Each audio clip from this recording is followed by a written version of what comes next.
اولا السلام عليكم ورحمه الله وبركاته داود كسو دواو channelka aqoon official maanta waxaan qaadanaynaa tusaaleyn labaad fasalka sideedaad furfur isla eg tan wada jira waxaasna 8x plus 5y equal 12 ama 12 sidoo kale equation labaad waxaasna 8x plus 7y waxay la mid tahay asayna 20 marka fiirino labadooda waxaan rabnaa inaan soo saarno qiimo x ama qiimo y inaan soo saarno labadooda marka fiirino waa positive isleeyihiin marka midkaan hoose waxaan ku dhufan ama midka kale midka artidba waxaan ku dhufanayna minus ku dhufanayna kana inta minus ku dhufan minus oo noqon doona qaybtaan minus ta ku dhufanayna plus taas way baabi'i doontaa waxay noqon doontaa minus sidoo kale 20 kan waa plus minus ku dhufo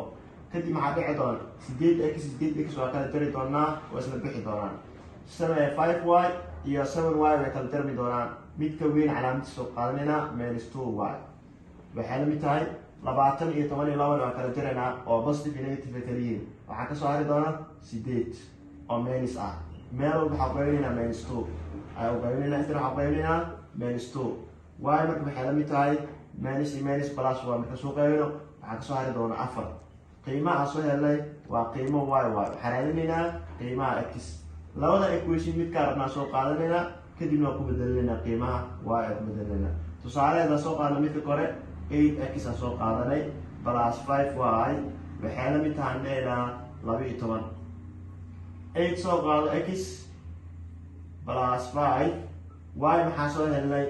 4 soo helnay ku bedel waxay la mid tahay 12 8x soo qaad labadan isku dhufo waa plus 20 waxay la mid tahay 12 ama 12 8x soo qaadanay waxay la mid tahay dheeraa 12 20 kan positive ka wareejin doonaa waxay qaadan doontaa minus ay qaadan doontaa